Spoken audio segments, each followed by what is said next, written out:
Hello everyone, good morning, नमस्कार, जय हिंद, राधे राधे, जोहार। मैं आपका जीएस एजुकेटर रोहित कुमार स्वागत करता हूं wifi study studios which is a part of academy. तो आज फिर से शुरुआत करें हम लोग कि वैसे सवाल वैसे क्वेश्चंस जो आरआरबी एनटीपीसी में पूछे गए और जो हम लोग एग्जाम एनालिसिस में नहीं देख पाए हैं। तो क्लास शुरू करने के पहले सबसे पहले मैं आपने जानना चाहूँगा, भाई पढ़ाई लिखाई चल रही है अच्छी से? आज भी तो पेपर है क्या?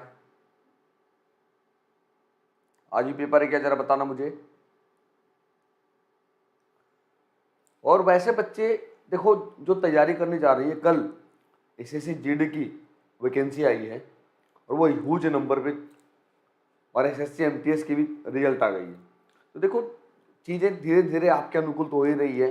इधर रेलवे आरआरबी चल ही रहा है, एसएससी एमटीएस की वैकेंसी चल रही है और यूपी आरओ एआरओ की वैकेंसी आ गई है। अगर आप पीसीएस लेवल की तैयारी कर रहे हो तो बस आपके पास कहते हैं ना खुला आसमान है। बस आप अपने पंख फैलाइए और उड़ता चला जाइए जहाँ तक आपकी उड़ान जा सके, जहाँ तक आप उड़ सको। कहने का सार यही है, तात्पर्य यही है कि आप अपनी तैयारी जारी रखिए। कहते हैं सर अगर हम ईमानदारी पूर्वक तैयारी करते हैं तो निश्चित रूप से सफलता मिलती है, भले इस एग्जाम में ना हो, अगले एग्जाम में हो। बस हम अपना प्रयास करना छोड़ते नहीं है ना। तो जिनका भी पेपर है आज, सबसे पहले बेस्ट ऑफ लक। देखो बच्चे 2 साल से आपने वेट किया, 2 साल तक आपने पढ़ा, हमने पढ़ाया, बिल्कुल तोड़ कर आना सिस्टम, जैसा हम हमेशा कहते हैं अपने क्लास में, तो बिल्कुल सिस्टम को तोड़ के आना, है ना। Good morning, good morning, good morning everyone, good morning, good morning, good morning, good morning. Deepu SSC GD तो आ गया कल रात में। कल रात में एसएससी जीडी की वैकेंसी आई है। चलो ठीक है, मैं एक छोटा सा वीडियो कर दूंगा उस पर सारा इन्फॉर्मेशन। ऐसे चैनल पे पढ़ा होगा, आपके रीजनिंग वाले सर ने कर दिया है, लेकिन फिर भी मैं छोटा सा वीडियो कर दूंगा जिससे आपकी क्वालिफिकेशन, एज, क्राइटेरिया, कब फॉर्म भरे जाएंगे, जो बेसिक नीड है वो मैं करवा दूंगा, है ना। Good morning, good morning. मेरा एग्जाम 12 मार्च को है। तंजलि सोचना क्या है, बिल्कुल तोड़ देना जाके सिस्टम में, और क्या। चलिए, तो आरआरबी एनटीपीसी सीबीटी 1 में ऑल शिफ्ट में जो क्वेश्चंस पूछे गए हैं उसी की चर्चा करते हैं और उम्मीद करते हैं कि बिल्कुल 100% आप जवाब दो। ना आए तो एफर्ट तो कर सकते हैं, प्रयास कर सकते हैं, है ना। Good morning everyone. Sarita ji बहुत दिन के बाद ले रही हो, क्यों, है ना। गुड मॉर्निंग स्वीटी जी, सिंपी, सुषमा, वकील, सरिता, शैलेंद्र। यार देखो मन तो करता है मुझे भी आप लोग से बातें करने की, लेकिन ये मतलब इतनी हैक्टिक शेड्यूल है कि ना मैं आपसे बात कर पाता हूँ, ना आपके क्वेरी ले पाता हूँ, ना कुछ पूछ पाता हूँ। तो कभी ऐसा सेशन रखा जाएगा कि आपके सवाल मेरे जवाब या मेरे सवाल आपके जवाब, ऐसे करें कुछ ना, ताकि मतलब बिल्कुल बात कर सकूँ, है ना। तो आज क्लास शुरू करने के पहले एक छोटा सा इन्फॉर्मेशन जैसा मैं देता हूँ। कल है 8 मार्च, महिला दिवस की बात करते हैं। कल से एक बैच शुरू हो रहा है एसएससी में, बिल्कुल थ्योरी, पॉलिटी, इंडियन कॉन्स्टिट्यूशन। तो आप ज्वाइन कर सकते हो हमारे साथ, है ना। इसके अलावा बच्चे अगर सीबीटी 1 हो गया हो तो बिल्कुल वेट मत करना कि सीबीटी 2 का अनाउंसमेंट होगा तब मैं तैयारी करूंगा। अभी से फिर से तैयारी कर लीजिए बेसिक से, ताकि जब सीबीटी 2 के अनाउंसमेंट हो या सीबीटी 1 का रिजल्ट आए तो बिल्कुल आप तोप के गोले की जैसा तैयारी रहे आपकी। और ग्रुप डी वाले बच्चे बिल्कुल तैयार रहना, क्योंकि 45 सवाल मिलेंगे आपको। कहाँ? ग्रुप डी वाले पेपर में, है ना। ग्रुप डी वाले पेपर में सिस्टम तोड़ दिया तो वो लोग अरे क्यों मारेंगे। सिस्टम तोड़ने का मतलब है जो परीक्षा का जो क्वेश्चन है, सिस्टम मतलब क्या हो गया, अब उसका कंप्यूटर तोड़ दोगे तो सर तोड़ देगा बिल्कुल आपका। फिर बोलोगे सर आपने कहा था सिस्टम तोड़ने। सिस्टम मतलब जो एग्जाम सिस्टम है उसको ब्रेक करके आना, उसको तोड़ के आना है बिल्कुल। जो चक्रव्यूह रास्ता है सेटर कि 100 सवाल में कितने बनाओगे, तो उनको बताओ सर 100 सवाल क्यों, आप 101 पूछो, मैं 102 बना के आऊंगा। कहने का मतलब मेरा यही है ना। चलिए, तो अब देखो यही मैं कह रहा था कि 8 मार्च को ये बैच शुरू हो रहा है, तो आप ज्वाइन कर सकते हो हमारे साथ पॉलिटी वाले क्लास में। और अनअकैडमी पे कोई भी सब्सक्रिप्शन लेना हो तो आप ज्वाइन कर सकते हो हमारे साथ अनअकैडमी, ठीक है भाई।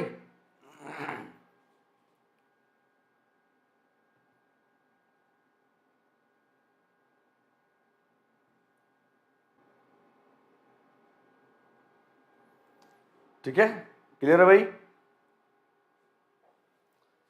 अब देखो एक चीज याद रखना कि आज है कॉम्बेट और इसकी लिंक मैं डिस्क्रिप्शन बॉक्स में लगवा दे रहा हूँ, इसकी लिंक मैं डिस्क्रिप्शन बॉक्स में लगवा दे रहा हूँ कॉम्बैट की, ठीक है। 7 मार्च दोपहर 12 बजे। बस जैसा आप एंट्री लोगे वहां पर एक कोड बोलेगा, कोड मांगेगा, उस कोड में आप रेफरल कोड जो बाबा10 लगाना। और ये मैं बता दूं बिल्कुल फ्री है, बिल्कुल फ्री, कोई पैसा नहीं देना है, बिल्कुल फ्री है, कोई पैसा नहीं देना है। तो इसका लिंक मैं बिल्कुल लगवा दे रहा हूँ। क्लास के बाद जैसे क्लास खत्म होगा आप लिंक पे क्लिक करोगे, सीधा पहुंच जाओगे अनअकैडमी लर्निंग ऐप पे, और वहां पर इंस्टॉल कर लेना। इंस्टॉल करने के बाद बिल्कुल एग्जाम दे सकते हो, ठीक है। मैं भी लगवा दे रहा हूँ बोल के, ठीक है ना भाई, याद रखना, मैं भी बोल के लगवा दे रहा हूँ, बस अब क्लिक करना।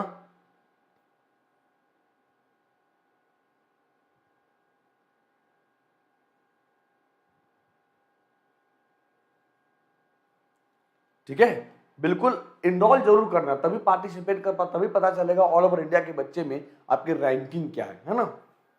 चलो आ जाओ आगे।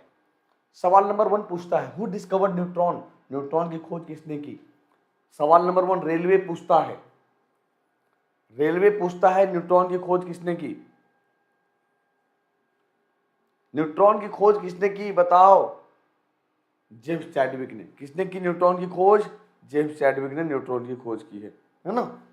जेम्स चैडविक ने न्यूट्रॉन की खोज की है। तो मैं हमेशा कहता हूं नाचो ना, जी भर के नाचो, लेकिन ईंट बिछा के नाचोगे तो क्या होगा, ईंट बिछा के नाचोगे, ईंट बिछा के नाचो तब जाकर पैर नहीं दर्द करेगा। Electron, Thomson, proton, Rutherford, neutron, Chadwick. कौन है, चैडविक ने की है। किसने की है, चैडविक ने की है। अच्छा बताना जरा सा, 1932 है क्या ईयर, 1932 1932 में किए क्या, है ना। देखो आगे, which noble gas shows radioactivity, कौन सी नोबेल गैस रेडियो धर्मिता दिखाती है। Which noble gas shows radioactivity, कौन सी गैस है वो जो रेडियो धर्मिता शो करती है, रेडियो एक्टिविटी शो करती है। सर 5 मार्च का, भैया वही तो है, आजा तो बताओ तो जरा, बताओ क्या होगा कि कौन सी नोबेल गैस, रेडॉन। एक चीज समझना कि जितने भी एटॉमिक नंबर हैं 82 से जितने अधिक हैं पीरियोडिक टेबल में एटॉमिक नंबर, वो सब के सब क्या है, रेडियो एक्टिविटी एलिमेंट है। सब के सब क्या है, रेडियो एक्टिविटी एलिमेंट है, बिल्कुल याद रखना। इसके बाद में बताऊं कि रेडॉन जो है वो वायुमंडल में नहीं पाया जाता है। क्यों नहीं, क्योंकि जितने भी अक्रिय गैस हैं, जितने भी नोबेल गैस हैं, उसमें से ये सबसे भारी है, उनमें से ये सबसे भारी है, इसीलिए ये रेडियो एक्टिविटी शो करती है। या कहें एटॉमिक नंबर जो इसका 86 है। 86 है क्या एटॉमिक नंबर, 86 है क्या। अगर यस होगा तो दिखाना सर बिल्कुल 86 है। यार ये मैसेज डिलीट हो जाता है ना खुद, टाइम आउट, ये मैं बिल्कुल परेशान हूँ यार, आप क्या ही बोलूँ मैं खुद परेशान हूँ कि मैसेज आपका गायब हो जाता है बिल्कुल। देखो एक सवाल, बड़ा मजेदार सवाल पूछा है, what does red panda eat, red panda क्या खाता है ना। मजेदार सवाल है ना, मजेदार सवाल, ये बहुत मजेदार सवाल है कि रेड पांडा क्या खाता है। बताओ क्या खाता है रेड पांडा, बताओ क्या खाता है। अरे यार क्या खाता होगा, कैसे कैसे सवाल करते हो यार। तो IUCN आपको याद होगा, IUCN जिसका हेडक्वार्टर ग्लैंड स्विट्जरलैंड में है, और इसका जो रेड पांडा ही तो है, पता नहीं क्या खाता है। बताओ, ऐसे ऐसे सवाल पूछता है कि रेड पांडा क्या, पूछ लो यार कि मैं क्या खाता हूँ, पूछ लो हमारे बच्चे क्या खाते हैं, ऐसा पूछो कि आज घर से क्या खा के आए हो, तो बच्चा सही सही जवाब देगा।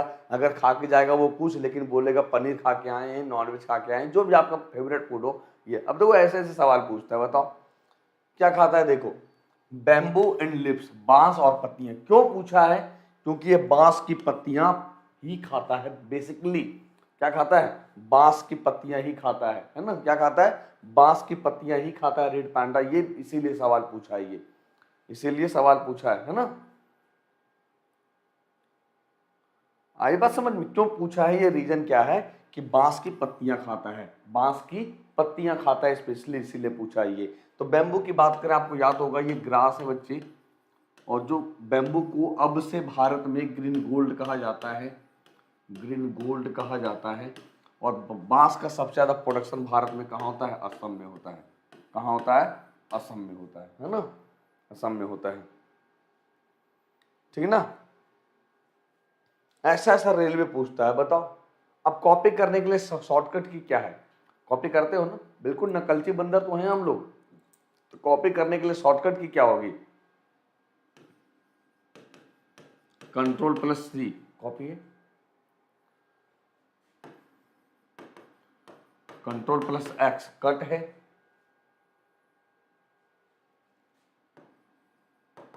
Ctrl+V पेस्ट है।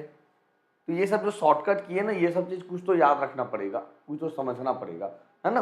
ये तो कुछ मतलब इंपॉर्टेंट है, जो मुख्य है कि ये कॉपी, कट और पेस्ट। Ctrl+Z, Ctrl+Z जिसको हम लोग बोलते हैं अंडू, Ctrl+Y जिसको बोलते हैं रीडू, जिसको बोलते हैं रीडू, ठीक है? तो ये सब कुछ चीजें जो है ना, वो याद रखना पड़ेगा आपको, ये इंपॉर्टेंट है एवरी। ओहो, देखो वकील साहब, प्रतिभा पास्ता भी पेस्ट भी बता रही है, मतलब क्या है यार, बड़ा ख्याल रखते हो। Ctrl+A से बच्चा ऑल सेलेक्ट हो जाएगा, Ctrl+A से ऑल सेलेक्ट, Ctrl+A से ऑल सेलेक्ट हो जाएगा, Ctrl+A कर दो, पूरा सेलेक्ट हो गया, है ना? क्लियर? अब आगे बढ़े कि कंट्रोल कंट्रोल खेलेंगे, है ना? आगे बढ़ते हैं। तो भारत में परमाणु रिएक्टर के जनक, देख लो ऐसे ऐसे सवाल पूछ रहा है जो बार बार रिपीटेशन हो रहा है एक ही सवाल पे। बताओ क्या होगा? बताओ क्या होगा भाई? पर भारत में परमाणु रिएक्टर के जनक,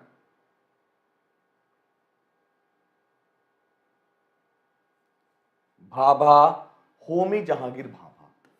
कौन है? होमी जहांगीर भाभा। अगर मैं मिसाइल की बात करूं तो कलाम मिसाइल मैन, कलाम मिसाइल मैन, है ना? मिसाइल मैन, ठीक है भाई। नेक्स्ट की बात करें, टिहरी बांध किस नदी पर है? On which river is the Tehri dam? अरे अजय जी, अब तो छोड़ दो खाने पीने की बातें, अब तो क्वेश्चन पे आ जाओ। तो टिहरी बांध की बात करें बच्चे, ये भागीरथी नदी पे है, और भागीरथी की बात करें, ये कहां से निकलती है? गंगोत्री से। कहां से निकलती है? ये गंगोत्री से निकलती है। कहां से निकलती है? याद रहेगा, गंगोत्री से। और ये देवप्रयाग में, देवप्रयाग के पास अलकनंदा से मिलकर, अलकनंदा से मिलकर क्या कहलाती है? गंगा कहलाती है। अब इससे टाइम आउट ना हो ना भगवान जी, भगवान जी से मैं भी उम्मीद करूंगा कि टाइम आउट ना हो बच्चे, है ना? आगे आ जाओ।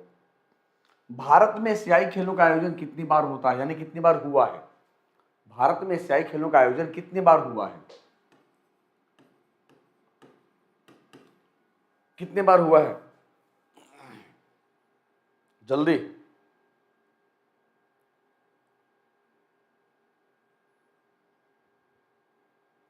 3 बार।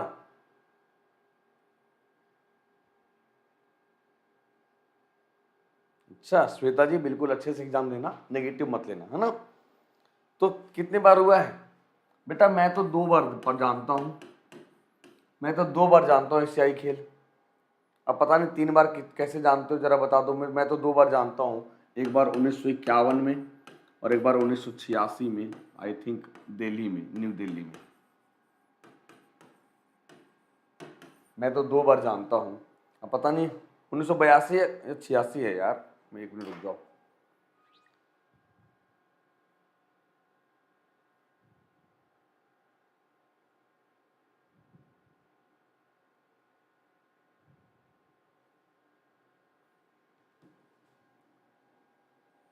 हाँ 82 है, सॉरी।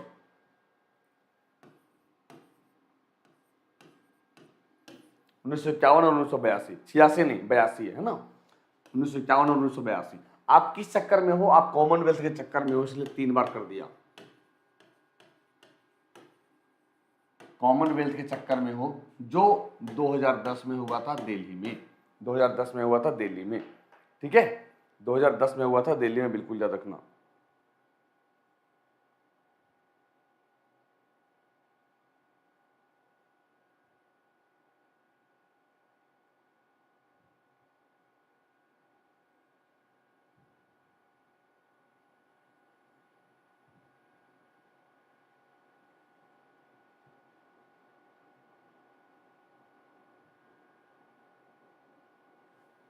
ठीक है, ठीक ना, क्लियर है ना, क्लियर है। चलो आगे देखो। तो भारत में एशियाई खेलों का आयोजन 2 बार हुआ है, एक बार 1951 में और 1982 में, 1982 में, है ना, 1982 में, बिल्कुल याद रखना। ठीक है, आगे देखो। पानीपत की पहली लड़ाई, the first battle of Panipat, Panipat की पहली लड़ाई कब हुई थी, क्लियर है। पानीपत की पहली लड़ाई की बात करें, आपको याद है 3 लड़ाई, ये बिल्कुल समझना बेसिक से, 3 लड़ाई होता है। पहला 21 अप्रैल, फिर से समझ लेना, गलती मत करना, 1526 में। दूसरा 5 नवंबर 1556 में। तीसरा 14 जनवरी 1761 में। ये 3 लड़ाई है। अब सवाल बनेगा सर किसके इसके बीच हुआ था, तो पहली लड़ाई बाबर वर्सेस इब्राहिम लोदी, जिसमें बाबर जीतता है, दूसरी अकबर वर्सेस हेमू, जिसमें अकबर जीतता है, और तीसरा अहमद शाह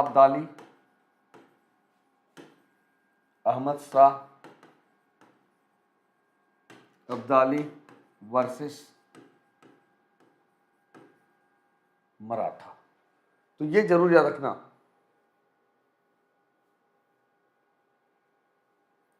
बिल्कुल ये याद रखना, ठीक है, ये हमेशा याद रखना। ये क्या करूं, कलर चेंज कर दो, हाँ देखो, तो ये याद रखना कि कौन जीतता है, बाबर जीता, अकबर जीता और अहमद शाह अब्दाली जीता।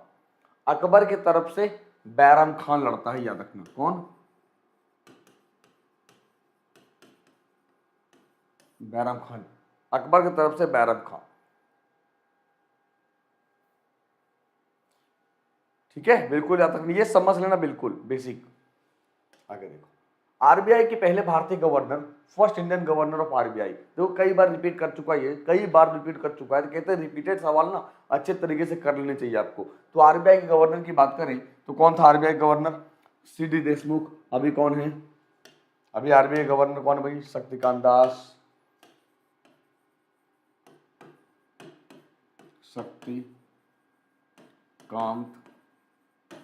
है, कौन है, शक्तिकांत दास है, ठीक है, ठीक ना, याद रहेगा ना, याद रखना। 1937 में इसका हेडक्वार्टर कोलकाता से, जो कलकत्ता था, मुंबई हो गया है, कोलकाता से मुंबई हो गया। एक आता है मौद्रिक नीति कौन जारी करता है, मॉनेटरी पॉलिसी कौन करेगा, आरबीआई।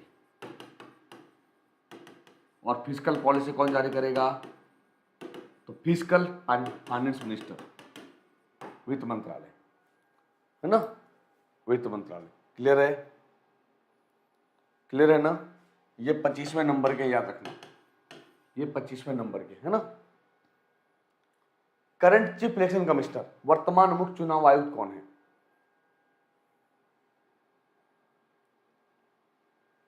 जल्दी बता दो। तो वर्तमान मुख्य चुनाव आयुक्त की बात करेंगे, सुनील अरोड़ा है। कौन है भाई, सुनील अरोड़ा। तो चुनाव आयुक्त से याद रखना, चर्चा की गई है आर्टिकल नंबर 324 में, पार्ट 15 में, पार्ट 15 में,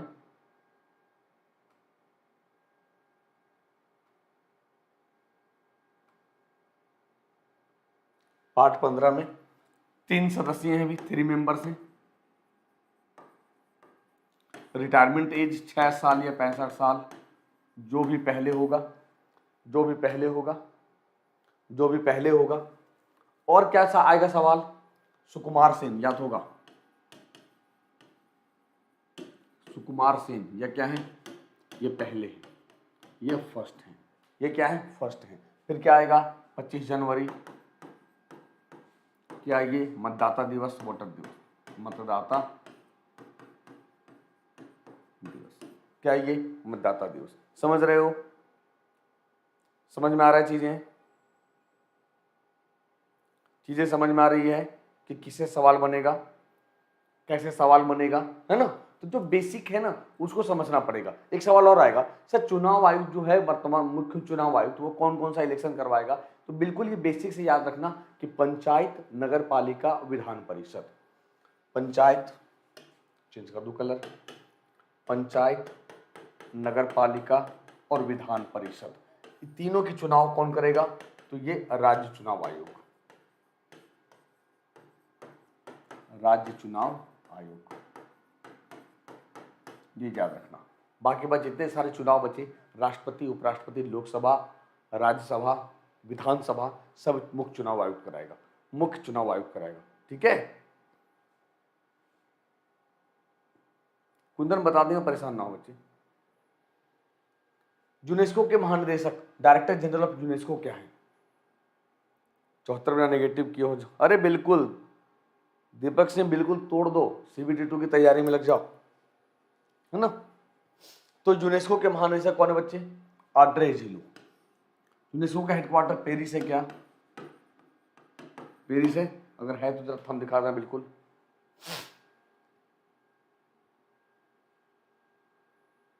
अंजलि जी मैं खुद परेशान हूँ ये टाइम आउट से, एक्चुअली क्या है, ये यूट्यूब की प्रॉब्लम है। और पता है हम लोगों ने यूट्यूब को इतनी बार मेल कर चुके हैं, इतनी बार मेल कर चुके हैं, कोई रिप्लाई नहीं है। बताओ क्या करूँ। ऐसा लगता है कि हमारे बच्चे मैसेज ना दें, और मुझे भी नहीं मजा आता यार। मैं तो चाहता हूँ कि हर एक बच्चे का जवाब बिल्कुल, है ना। दुनिया का सबसे बड़ा झरना या वाटरफॉल की बात करें, क्या होगा। दुनिया का सबसे बड़ा झरना की बात करें तो एंजल फॉल्स, इंद्र जलप्रपात। अब जरा बताओ कहाँ है ये देखो भैया, यूनेस्को क्या है यार भाई, यूनेस्को वर्ल्ड हेरिटेज साइट को डिसाइड करती है। भारत में 38 प्लेस हैं भाई, 2021 में हो, ठीक है। आगे देखो, पैसेज टू इंडिया पुस्तक किसके द्वारा लिखी गई है। कई बार रिपीट हुआ है सवाल, और ये कई बार पूछता है, चाहे वो रेलवे हो या SSC हो, सब रिपीट करता है। पैसेज टू इंडिया पुस्तक किसके द्वारा लिखी गई है। तो बच्चे याद होगा कि पैसेज टू इंडिया की बात कर EM फोस्टर 1924 में, EM फोस्टर 1924, ठीक है। EM फोस्टर 1924 में, याद रखना। अब कहता है an impure form of metal, धातु का एक अशुद्ध रूप क्या कहा जाता है। धातु का एक अशुद्ध रूप, शुद्ध रूप नहीं, धातु का एक अशुद्ध रूप क्या कहा जाएगा। तो आपको पता है कि जो भी हम मेटल प्राप्त करते हैं, किससे प्राप्त करते हैं, सोचो। तो जो भी मेटल है हम किससे प्राप्त करते हैं, ओर से प्राप्त करते हैं। तो जो अशुद्ध रूप होगा, इम्प्योर फॉर्म होगा, वो क्या होगा, ओर होगा। वो क्या होगा, अयस्क होगा। वो क्या होगा, अयस्क होगा। जैसे एग्जाम्पल फॉर बॉक्साइट, बॉक्साइट से हम क्या प्राप्त करते हैं, एल्युमिनियम। ये इम्प्योर है, तभी तो हम धातु निकाल कर लाए, यानी क्या होगा, ये ओर होगा, अयस्क होगा, है ना। तो धातु का एक अशुद्ध रूप क्या है, अयस्क है, ओर है, अयस्क है, ओर है। नेक्स्ट, राष्ट्रीय कौशल विकास की शुरुआत कब की गई थी। National skill development was started. राष्ट्रीय कौशल विकास की शुरुआत कब की गई है। बच्चे राइटर थे EM फोस्टर, जैसे आपका शशि थरूर राइटर है ना, राइटर था। तो बच्चे राष्ट्रीय कौशल विकास की बात करें 2015 में, कब शुरुआत की गई, 2015 में शुरुआत की गई है। जालियांवाला बाग सिचुएटेड है, जालियांवाला बाग कहाँ स्थित है। अब देखो ये कैसे सवाल पूछा है, कितनी बार पूछा है, समझना। जालियांवाला बाग अमृतसर, अमृतसर में रामदास गुरु रामदास एयरपोर्ट है, गुरु रामदास ने शहर को बसाया। जो जमीन है वो लैंड है, गिफ्ट दिया गया, किसके द्वारा गिफ्ट दिया गया? तो लैंड गिफ्ट दिया अकबर ने, अकबर ने दिया। और जालियांवाला बाग जो इंसिडेंस कब हुआ था? तो 13 अप्रैल 1919 को 13 अप्रैल 1919 को। ठीक है, आ रही बातें समझ में?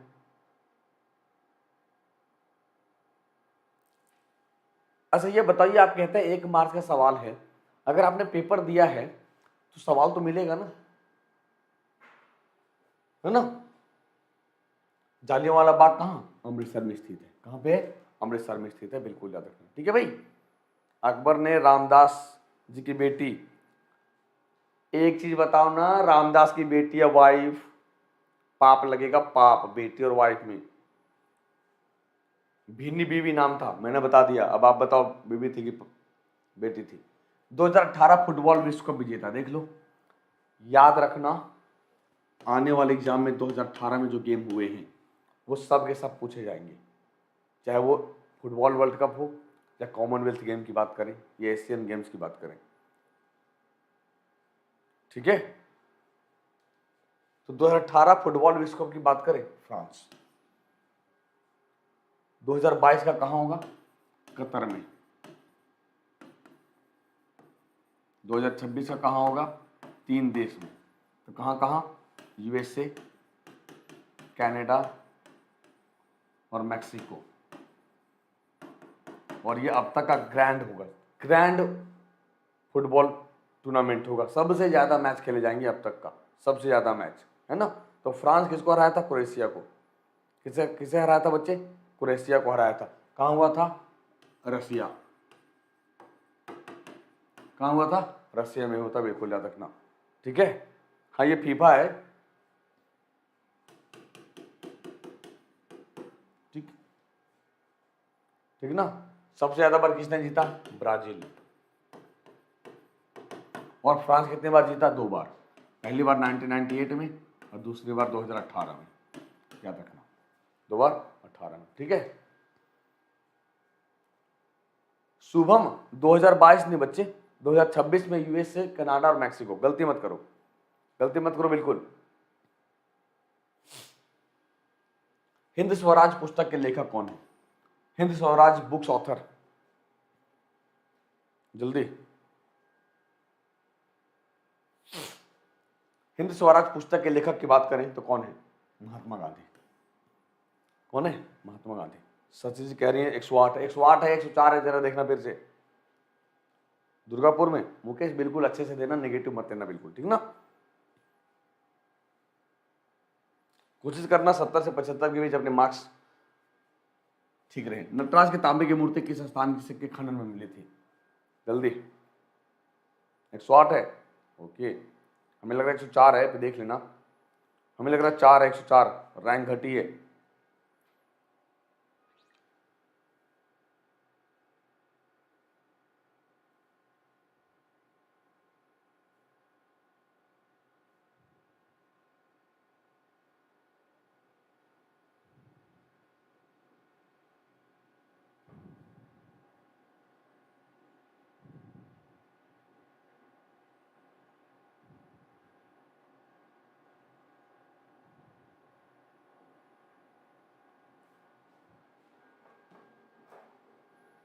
ठीक है, बहुत गलत है, बहुत गलत है, बहुत गलत है।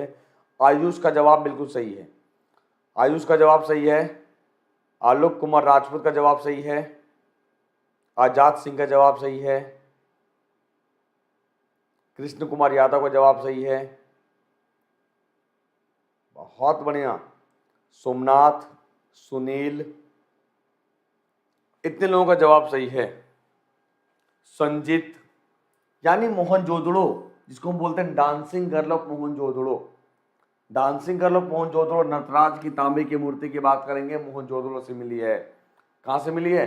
मोहनजोदड़ो से मिली है, बिल्कुल याद रखना। हाँ, अभी जो नटराज की जो स्टेचू या कहे हैं वो कहाँ, तमिलनाडु में चिदम्बरम में। अभी का नहीं पूछा ना, चिदम्बरम में अभी का थोड़े पूछा, अभी का पूछा तो नहीं है, अभी का नहीं पूछा ना, ये तो पूछा खनन में मिली है। तो कहा मोहनजोदड़ो को माउंट ऑफ द डेड यानी मृतकों का टीला कहते हैं, बिल्कुल याद रखना, जो सिंधु नदी के किनारे है, इंडस के किनारे है, जो सिंधु नदी के किनारे इंडस के किनारे है ना। लेंस की एसआई इकाई, लेंस की एसआई इकाई है, सिंपल सा क्वेश्चन है, डायोप्टर है, और क्या क्या ये डायोप्टर। लेंस की एसआई मात्रा क्या होगा, डायोप्टर है ना। आगे, भारतीय नेपोलियन के रूप में हम किसे जानते हैं, कितनी बार पूछेगा सवाल, देखो। अरे राहुल भैया, ऑप्शन कहाँ से दें, जब रेलवे का सवाल है ऑप्शन तो मिलता नहीं है, आप केवल क्वेश्चन लिख के भेजते हो, वो भी आधी अधूरी, वो तो हम लोग अपने ऑब्जर्वेशन से क्वेश्चन समझ लेते हैं कि ये पूरा क्या कहता है, अब कहाँ से ऑप्शन दें, तो समझा करो यार भैया, समझा करो। हाँ, बुझाता कि ना के बुझात, बुझाता ना। भारतीय नेपोलियन की बात करें, समुद्रगुप्त को भारतीय नेपोलियन कहते हैं, बिल्कुल याद रखना। समुद्रगुप्त को क्यों कहते हैं, क्योंकि समुद्रगुप्त एंशिएंट इंडिया का पहला शासक या भारत का पहला शासक जिसने साउथ इंडिया पर आक्रमण किया है, जिसने दक्षिण भारत पर आक्रमण किया है। जो शासक वीणा बजाता था, जिसके कॉइन्स पे मिले हैं, जिसके कॉइन्स पे मिले हैं, है ना, कविराज भी कहते थे इसे, क्या बोलते थे, कविराज भी बोलते थे। आगे देखो, कंप्यूटर किस कोड में प्रोसेसिंग करता है, the computer does processing in which code, computer किस कोड में प्रोसेस करता है, तो कंप्यूटर किस कोड में प्रोसेसिंग करता है बच्चे, बाइनरी कोड, जो दो है, 0 एंड 1, 0 एंड 1 बाइनरी में, है ना। चिपको आंदोलन किसे संबंधित है, चिपको आंदोलन कह सकते हैं सर, पर्यावरण से, इन्वायरमेंट से। हाँ, पर्यावरण को बचाने के लिए हमने क्या किया, पेड़ों को ना काटें, दैट मीन्स जंगल बचाओ पेड़ बचाओ, जंगल बचाओ पेड़ बचाओ, जो कहां से शुरू हुआ है, उत्तराखंड से, चमोली डिस्ट्रिक्ट से, उत्तराखंड के चमोली डिस्ट्रिक्ट से। अब आप बताओ ईयर कि कब शुरू हुआ था, अब आप बताओ ईयर कि कब शुरू हुआ था, है ना। जब ये शुरू हुआ था किसने, सुंदरलाल बहुगुणा ने, सुंदरलाल बहुगुणा प्लस गौरा देवी ने, सुंदरलाल बहुगुणा और गौरा देवी ने, ठीक है। आई बात समझ में, क्लियर। 2019 में बॉक्सिंग चैंपियनशिप में स्वर्ण पदक किसने जीता, हाँ पहली बार राजस्थान, पहली बार वो कब, मतलब आजादी के बहुत पहले की बात है बच्चे, है ना।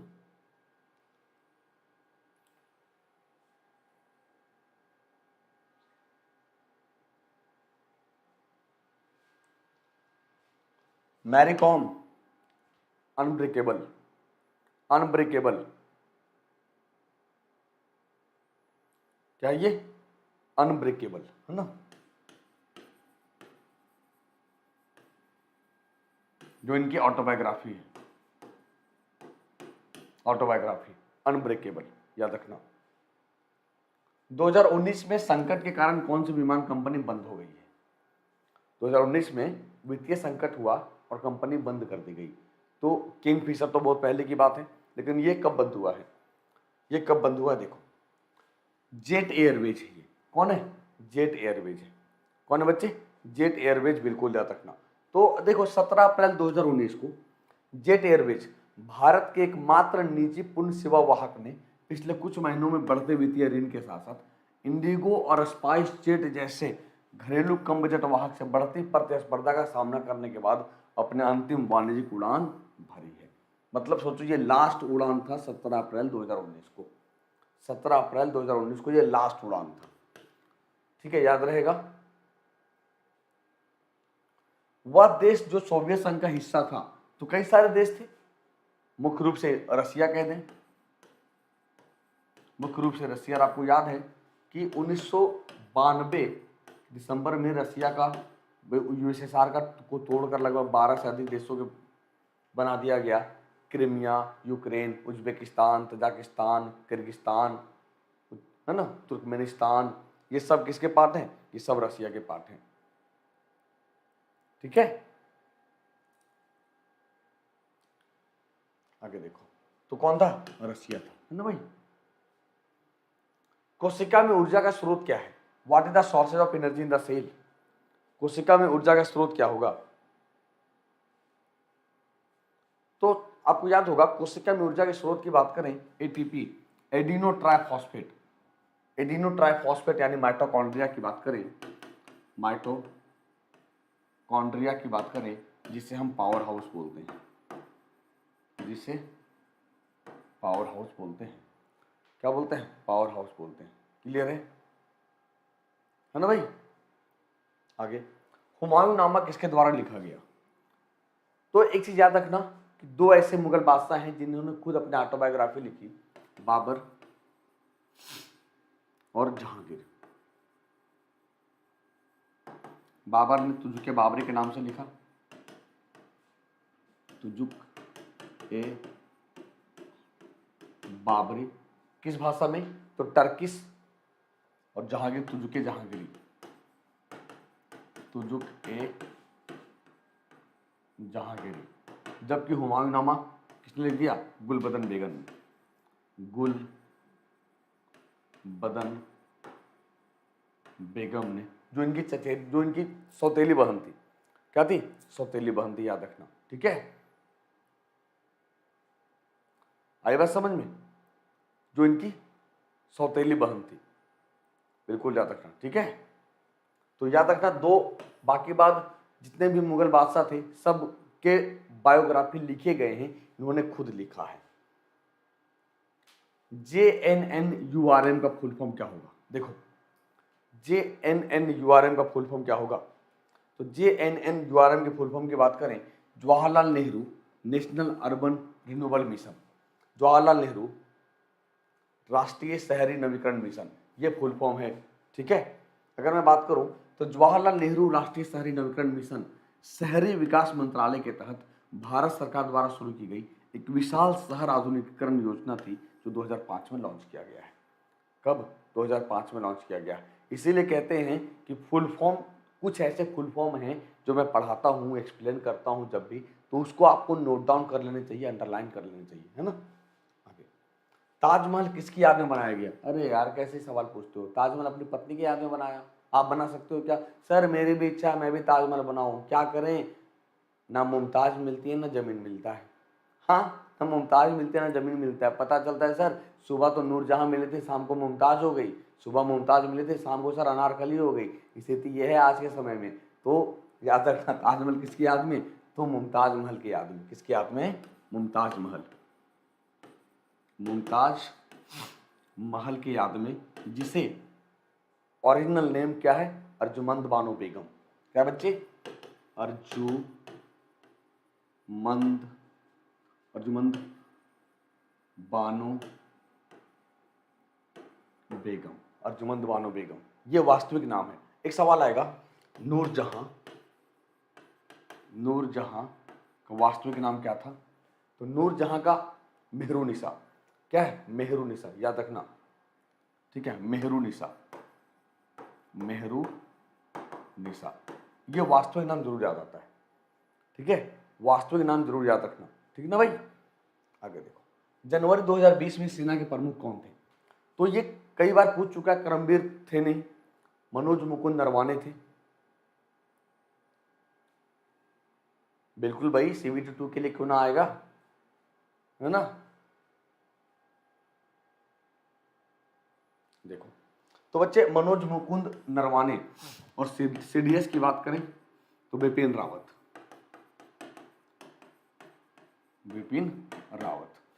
अब जरा बताओ, करमबीर सिंह कौन क्या है? करमबीर सिंह क्या है? जल्दी, Karambir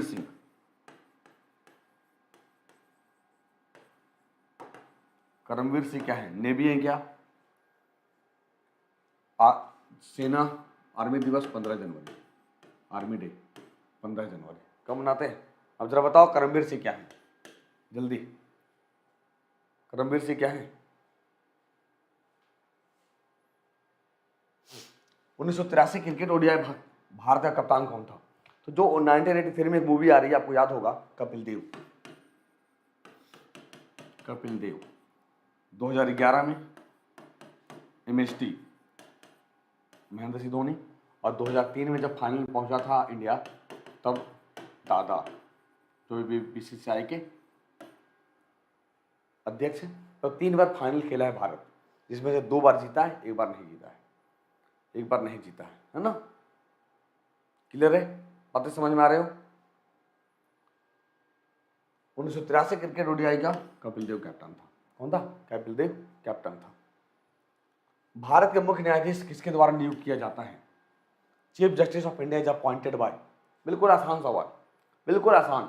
chief justice of India की बात करें तो किसके द्वारा? प्रेसिडेंट के द्वारा। ठीक है, तो चाहे वो चीफ जस्टिस ऑफ इंडिया हो, यानी सुप्रीम कोर्ट हो, या हाई कोर्ट हो, दोनों की नियुक्ति राष्ट्रपति करता है। हाई कोर्ट का जो जज रिटायर करेगा 62 साल में, सुप्रीम कोर्ट का जज रिटायर करेगा 65 साल में। ठीक है, क्लियर? तो माय डियर, ये था आज का सेशन। उम्मीद करते हैं चीजें मजा आया होगा, समझ में आया होगा। ठीक है, तो कॉम्बेट की जो लिंक है मैंने वो डलवा दिया है। अब जरूर पार्टिसिपेट करना। एक चीज और समझना कि अब नया बैच शुरू हो रहा है कल, एसएससी में, रेलवे में भी, तो आप ज्वाइन कर सकते हो। रेलवे का फी देख सकते हो, बहुत कम है यार, आखिर 3600 में सब कुछ है, रीजनिंग, मैथ्स, जीके, जीएस, और यूपीएसआई भी इसी में कवर हो जाएगा, क्योंकि यूपीएसआई का भी बैच हम लोग मिलकर ला रहे हैं रेलवे में ही। तो रेलवे का सब्सक्रिप्शन लेना आपके लिए बेटर होगा, क्योंकि ये बेटर है, रेलवे भी और यूपीएसआई भी, है ना? तब ज्वाइन कर सकते हैं। हाँ बिल्कुल, रेलवे वाला बैच। ठीक है, और एसएससी जो 8 मार्च से कल से शुरू हो रहा है पॉलिटी की, तो आप यहाँ भी ज्वाइन कर सकते हो। आप देख सकते हो कि 2 साल का फी 7800 है, जैसे कम होगा बाबा 10 लगाते हो, ये कम होकर 10% कम हो जाएगा। और एसएससी, जीडी, एमटीएस सब कुछ कवर हो जाएगा बिल्कुल एसएससी में ही, क्योंकि थ्योरी पढ़ने से हमारे लिए बहुत बेटर होता है ना? तो आप देख सकते हो सर ये टाइम नहीं बच्चे, मेरे टाइम 9 बजे हैं, वो वाईफाई स्टडी मेन चैनल पे सुबह 9 बजे। ठीक है, बाकी बात रेगुलर रहोगे तो इन्फॉर्मेशन देते रहेंगे कब क्या। तो अब ये देख सकते हो एसएससी वाले बैच। ठीक है, और देखो कॉम्बेट फिर से मैं बता दूं कि आप जाओगे, सिंपल सा कुछ नहीं करना है, जैसे लर्निंग ऐप पे जाओगे, एसएससी सेलेक्ट करोगे अपनी एम, तो वहीं पे दिखा हुआ मिलेगा कॉम्बेट, उस पर क्लिक करोगे। क्लिक करने के बाद कहेगा इनरोल करने, तो यहाँ पे आप देखो ये यूज कोड है, यहाँ पे अपना कोड डाल देना बाबा 10, बिल्कुल फ्री, बिल्कुल फ्री है, बिल्कुल फ्री स्कॉलरशिप टेस्ट है, जो पार्टिसिपेट करने से बहुत फायदा होगा आपको, है ना? चलिए, तो अगर सेशन अच्छा लगा होगा तो लाइक ठोक के जाना। मिलते हैं फिर नए लेक्चर में, तब तक के लिए शुक्रिया, जय हिंद। और जिनका एग्जाम है आज, बच्चे बिल्कुल नेगेटिव मत करना, कोशिश करना 70 से 75 के बीच अपने आप को सेफ रखने का। ठीक है, बाकी बातें करेंगे फिर नए लेक्चर में, तब तक के लिए खुश रहिए, मुस्कुराते रहिए, शुक्रिया, जय हिंद।